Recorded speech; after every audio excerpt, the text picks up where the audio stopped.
I lost my mom when I was 5, and my dad remarried when I was 6. I loved my stepmom pretty quickly. She was really kind and sweet, and she asked me about my mom the first time we met. When she saw I was upset about the whole situation, I felt like mom was being replaced. We got along really well, but even when I loved her, and even when I was glad she was in my life, I never felt as strongly about her being my second mom. When I was 8, my stepmom asked me if I would like to go to a Mother's Day picnic with her. I asked her if we could do this blended family picnic instead. She was clearly disappointed, but said sure. My dad asked me why I wouldn't do both, and I told him I didn't feel good about spending Mother's Day at a picnic with my stepmom and not my mom. He told me having 2 moms wasn't a bad thing, and I should consider how happy it would make my stepmom. Stepmom and I had a great day at the blended family picnic, which was held a week or 2 after the Mother's Day one. Sometime after that, my dad asked me to start calling my stepmom Mom to make her feel good. I told him I didn't want to. He told me it would make me feel good too if I called her Mom, and it would make my mom feel good too. I told him it wouldn't, and he walked off annoyed. Over the years, we had many times where I was being asked either directly or indirectly to accept my stepmom as more than my stepmom, but as my second mom. My stepmom was great though, and she never stopped talking about my mom or took away her photos. I love her for that. But it's just not the same kind of love. She would ask about Mother's Day sometimes, or offer to do these Mother's Day celebrations my art classes threw for us and our moms, but she didn't push if I said no, which I did. My dad was more pushy, and for a couple of years, we were all in therapy because he thought it was an issue. Recently, he told me I am old enough now, 16 years old, to accept that my stepmom is just as much my mom as mom is, and that she deserves to be more than my stepmom after all this time. He said it unalives her that I never acknowledge her as my second mom. It upsets her that I don't want to celebrate her on Mother's Day, and that I'm sad on Mother's Day instead of enjoying her with my half-siblings. My dad's birthday was Saturday, and we had both his and my stepmom's sides of the family over. My dad brought up to his mother-in-law that he wishes we could join her and the rest of the family for their Mother's Day weekend trip. But he didn't want me, mopey, to depress everyone, since I can't make the day a happy one for the woman who's been raising me for a decade. It made me lose my temper a little, and I told him he wouldn't understand, but I can't just stop being sad that mom isn't here. And I can't just force myself to feel the same about someone else. I told him if he really loved me like he claims, he would be way more understanding and stop trying to pressure me to claim my stepmom. He was so mad I spoke like that in front of the extended families. Am I the idiot? Now, for a few comments before the update. Comment 1. Your father brought it up. He did it to shame you, to pressure you into doing something that you don't want to do. You reacted to his behavior. This is normal. It has been going on for 8 years or so. I think your behavior was predictable. In essence, your father messed around and found out. Then he was embarrassed. Not the idiot. Comment 2. Not the idiot. Good for you. Stand your ground. If you are perfectly polite, obey, show appreciation, you are doing your job. Adults who force kids into a corner amaze me. That is a conversation you two need to have in private. Now the entire family knows how you are being pressured. You be you, smart girl. Now, for the update. Hey everyone, thanks for all the support on my last post. It's been a chaotic month since then, and a lot has happened. I'm back to give you an update, and trust me, it's been a roller coaster. After the blow-up at my dad's birthday, things got really tense at home. My stepmom, who's always been the peacekeeper, tried to smooth things over. She sat me down and we had a heart-to-heart. She told me about how when she first met my dad, she was nervous about stepping into a family that had lost so much. She never wanted to replace my mom, but she did want to be someone I could rely on.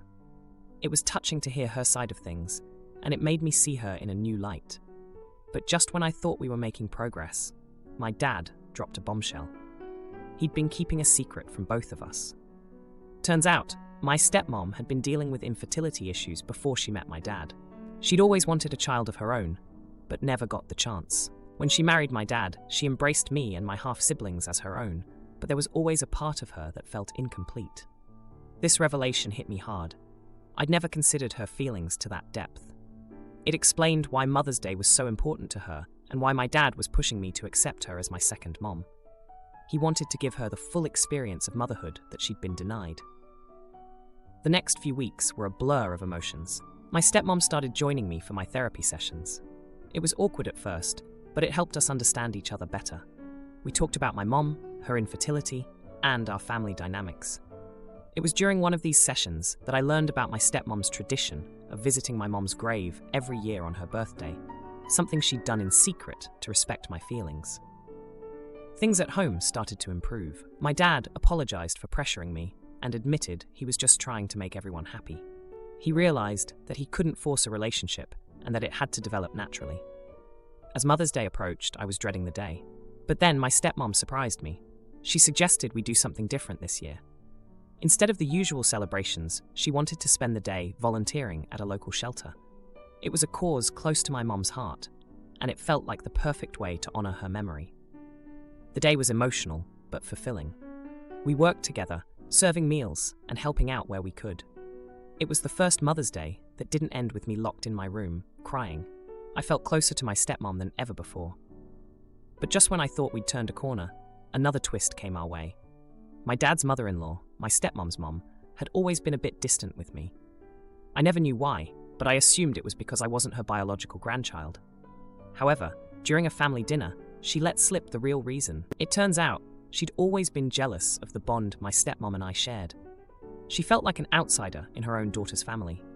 She confessed that she'd been the one urging my dad to push me to accept my stepmom as my second mom, thinking it would bring the family closer together. This confession caused a huge argument. My stepmom was furious that her mom had been meddling in our family. My dad was upset that he'd been influenced by her without knowing the full story. And I was just shocked. The confrontation ended with my stepmom's mom leaving in tears, and the rest of us trying to pick up the pieces. It was a mess, but in a weird way, it brought us all closer together. We realized that we'd been letting other people dictate our relationships, instead of just talking to each other.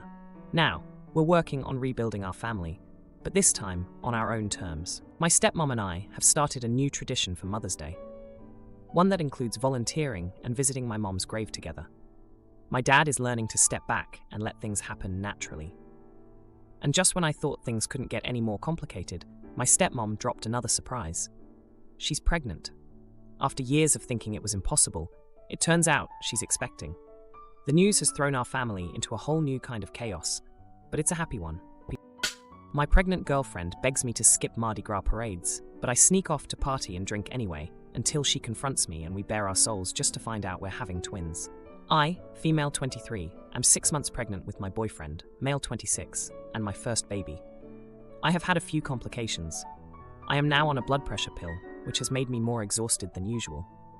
During Mardi Gras season, my boyfriend and I have been attending parades with friends for the past month. I recently had a talk with my boyfriend and told him that I needed a break from parades because it was taking a pretty heavy toll on me. I was in a lot of physical pain from all the walking and ended up catching infection 19 and had to quarantine. Mardi Gras weekend was this past weekend, and my boyfriend asked me if I would go to parades with him. I agreed to one because I have a friend who lives on the parade route and allowed us to watch the parade at her house. He still wanted to go to parades for the rest of the weekend though, and told me that if I didn't go, then he wouldn't be able to go since his car isn't safe to drive in the city, and he wanted to drink.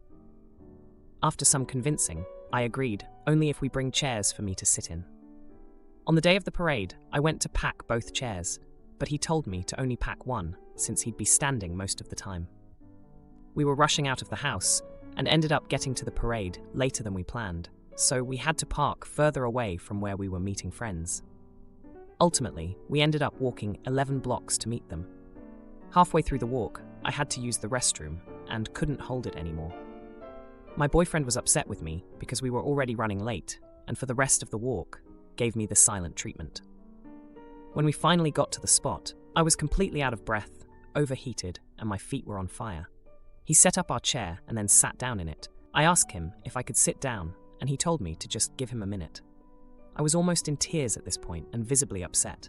So this kind stranger who was set up a little bit further down the road ended up asking if I wanted to use one of his seats. I thanked him, and we had a nice but short conversation about my pregnancy. Once we got home, I had a conversation with my boyfriend about how I felt that he didn't care that I was pregnant and should have given up the seat for me. I also said that it was sad that a stranger had to give up his seat for a woman he didn't know. But it shows that it's common courtesy to do so for pregnant women.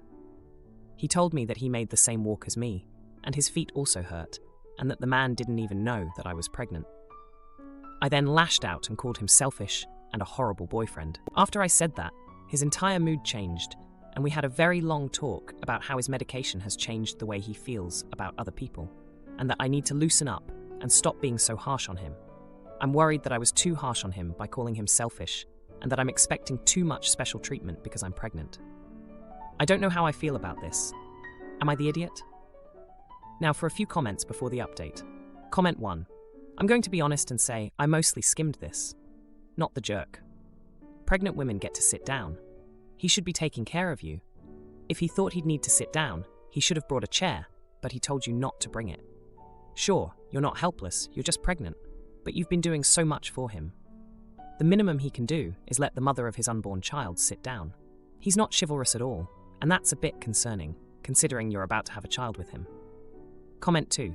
Your boyfriend isn't jerk. Your requests are not in any way inappropriate, and you should think long and hard about how he treats you before complicating your life with this man even further.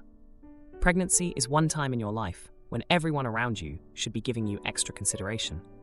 If the father of this child can't do that, then you're better off without him, in my opinion. Good luck. Now, for the update. Hey everyone, it's been 2 weeks since my last post, and boy, do I have an update for you all. After the whole Mardi Gras parade fiasco, things took a turn I didn't expect. So, after our big argument, my boyfriend and I were in a weird place. We were both feeling pretty hurt and misunderstood. He was still on his medication, which he said was making him feel off, and I was still dealing with the exhaustion and pain from my pregnancy complications. We were both stressed, and it was clear we needed to find some middle ground. We decided to sit down and really talk things out. It was a long and emotional conversation, but we finally reached a compromise. He agreed to be more considerate of my physical needs, especially with the baby on the way, and I agreed to try and be more understanding about how his medication was affecting him. We also agreed that we would skip the rest of the Mardi Gras festivities to avoid any more stress. But just when I thought we were on the same page, I found out something that made my blood boil. A friend of mine told me she saw my boyfriend at a parade the day after we agreed to skip them. He had told me he was going to help his brother with some house repairs. I was furious. When I confronted him, he admitted he went to the parade, but insisted he didn't drink and took an Uber to stay safe. I was ready to explode, but then he dropped a bombshell. He confessed that he felt trapped by the pregnancy and needed some space to clear his head. He said he loved me and our baby, but the pressure was getting to him. I was shocked and hurt, but I also realized that we were both struggling with the changes in our lives. We had another heart-to-heart, and this time, we both opened up about our fears and insecurities. It was a tough conversation, but it brought us closer. We agreed that we needed to support each other more and communicate better. He promised to be more honest with me, and I promised to give him the space he needed when he felt overwhelmed. Things have been better since then. He's been more attentive, and I've been trying to be less demanding. We're both working on being better partners to each other. It's not perfect, but we're making progress. And then, just when I thought we were getting back on track, another surprise came our way. At my latest doctor's appointment, we found out we're having twins. We were both in shock. Twins run in my family, but I never thought it would happen to me. It's going to be a lot more work, but we're both excited and terrified at the same time. This revelation has brought us even closer together. We've been busy preparing for the arrival of not one, but 2 babies. It's been a lot to take in, but we're doing it together. Man behind me on flight keeps kicking my seat and demands I open the window, then closes it. When I do, so I tell him off, but he plays the race card and screams until I'm scared. Please don't share on social media or cross-post. So a few months ago, I was on a short flight sitting at the window seat. I was in one of those weird window seats where you basically have 2 windows and the person behind you doesn't have any. I closed them both as soon as I was able because the sun was shining directly in my face and it made me uncomfortable. The couple behind me knew they were together because of a conversation between them and the flight attendant. Spent the first 30 minutes of the flight repeatedly hitting the back of my seat, which obviously was annoying, but I left it alone. I had my headphones on and I was reading a book, but the guy, middle seat, tapped my shoulder and asked me to open the window. I did and put my headphones back on. Not even 30 seconds later, he reached over his girlfriend, hitting my headrest to close the blinds. Starting to get pretty frustrated at this point, but it's a short flight, so I just let it be. He taps me on the shoulder again to tell me thank you for opening the blind. At this point, I'm annoyed, so I ask him to please not touch me again and to leave me alone. During this whole time, they are still hitting the back of my seat. The flight attendants come by with the small water and the snacks, and I put mine away for later. He taps me on the shoulder again and asks for my water. I said no, and I again said to please leave me alone and to not touch me, but he now demands my water. I put my headphones on, and the seat hitting gets more aggressive. When the flight attendant comes around for pre-landing checks, I ask her to ask him and his girlfriend to stop bothering me. When she asked for further details, I explained they had been hitting the back of my chair the whole flight and kept tapping on my arm, even though I had asked him not to. I am a white woman, and the man was black, so he started screaming in French and pointing at his skin and saying in English that it's because he's black. The flight attendant said she believed he hadn't done anything wrong, and the girlfriend started laughing, saying, why would he touch her inappropriately when she was sitting right there? I was getting scared because the flight attendants weren't helping, and they were both aggressively hitting the back of my seat at that point. I'm of the belief that any time you touch someone after they've told you not to touch them, it's inappropriate. But I never used those words when speaking with the flight attendant. She did scold the girlfriend for laughing at me for being uncomfortable, but she just let this man hit the back of my seat in front of her without saying a word. For all of this saying this is fake, believe what you want. But honestly, if I was going to make up a story, it wouldn't include me tolerating harassment for 2.5 hours and being afraid for my safety in public. Now, for a few comments before the update. Comment 1. You know when it's time to pull out your phone and start recording people in public, and then you post the misbehaving people on social media? This is one of those times. Not the idiot, and I'm sorry the flight attendants didn't do anything to help you. Not the idiot. Comment 2. After a bad experience on a plane where I didn't take a video, I just do this. If I have to ask someone not do something a second time, I will usually be recording. I don't put the phone in their face, just record on the side in case I need it. Now, for the update. Day 1. So, remember the couple from my flight a few months back? The ones who kept hitting my seat and bothering me? Well, guess who I ran into at the coffee shop today? Yep, the same guy. At first I didn't recognize him, but then he came over and said, "Hey, window seat girl." My heart sank. I was just trying to enjoy my latte when he sat down at my table. He started off by apologizing for the flight incident, said he was having a bad day and took it out on me. I was skeptical, but listened. He told me he and his girlfriend had broken up right after that flight. Apparently, she had been cheating on him with his best friend, and he found out mid-air when he saw texts on her phone. That explained the weird tension and the seat hitting, I guess. Day 2. So, the guy from the coffee shop, let's call him Mark, messaged me on social media. He found me through the coffee shop's check-in feature. Creepy, right? But he was persistent, apologizing again and asking if we could be friends. Against my better judgment, I agreed to meet him for coffee again. We talked, and he shared more about his past. He had moved here for his now ex-girlfriend and didn't have many friends. I started to feel bad for him. He was charming, and I could see why his ex would have been attracted to him in the first place. We ended up talking for hours, and I learned we had a lot in common. He loved books and had a passion for traveling, just like me. Day 3. Mark and I had been texting non-stop since our last coffee meetup. It was surprising how quickly we clicked. He suggested we go out for dinner, and I agreed. The night was going well until we ran into his ex-girlfriend. She was with the same guy Mark had mentioned before, his former best friend. The confrontation was intense. Mark's ex was shocked to see us together. She started laughing and making snide remarks about how Mark must have finally found someone desperate enough to be with him. Mark was visibly hurt, and I felt a pang of heartbreak for him. He had opened up to me about how much that betrayal had hurt him, and seeing it all play out in front of me was tough.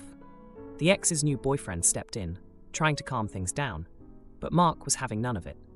He told them both off, saying he was better off without her, and that he had found someone who actually respected him. He grabbed my hand, and we left the restaurant. Outside, Mark apologized for the scene. He said he didn't want our evening ruined by his past. I could tell he was trying to move on, but the pain was still fresh. We decided to call it a night, and he walked me to my car. If you like this video, you'll probably like these too. Also, while you're here, please consider subscribing. It's your support that keeps this channel alive and allows me to make better and longer videos. Have a great day.